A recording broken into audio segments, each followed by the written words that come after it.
ঠাকুর বলতেন, দক্ষিণেশ্বরের কুকুর বিড়াল পর্যন্ত ধন্য হয়ে গেল মায়ের প্রসাদ পেয়ে, গঙ্গা দর্শন করে।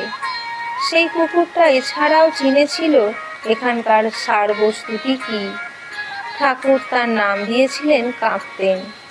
সে প্রায়ই মায়ের মন্দিরের সামনে বসে থাকত। ঠাকুর কাপ্তেন কাপ্তেন বলে ডাকলেই সে এসে ঠাকুরের পায়ে গড়াগড়ি দিত, ঠাকুরের হাত থেকে লুচি সন্দেশ খেত। ঠাকুর বলতেন, দেখো, এত তো কুকুর আছে, কেউ তো মায়ের সামনে বসে না।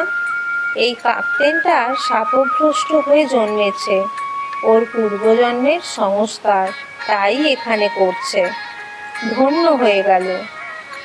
সত্যি সত্যি সে ধন্য, কারণ সে মাকে চিনেছিল আর মায়ের সচল বিগ্রহকেও চিনেছিল। তার পায়ে গড়াগড়ি দিয়ে এই জন্মের নতুন সংস্কার তৈরি করে মুক্ত হয়ে গেল। লক্ষ্মী দিদি একটা ঘটনার কথা বলেছেন। মা ঠাকুরন ঠাকুরের জন্য খাবার নিয়ে তার ঘরে গিয়েছেন। গিয়ে দেখেন ঠাকুর খাটে শুয়ে আছেন সমাধিস্থ অবস্থায়, কিন্তু তার শরীর এত নিথর হয়েছিল, নিষ্প্রাণ দেখাচ্ছিল যে মা ভয় পেয়ে কাঁদতে লাগলেন। ঠাকুর শরীর ত্যাগ করেছেন মনে করে।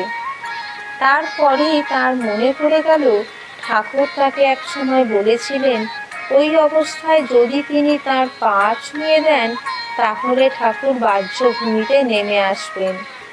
সঙ্গে সঙ্গে তিনি ঠাকুরের পা মালিশ করতে লাগলেন। মায়ের কান্না শুনে কাছে যারা ছিল তারা ছুটে এলো। এদিকে মায়ের শ্রী করকমলের স্পর্শে ঠাকুরের মন নেমে এলো। আদ্যা শক্তি পরমা প্রকৃতি পরম পুরুষের চরণ স্পর্শ করে তার মনকে নামিয়ে আনছেন, এ এক বিরল ঘটনা।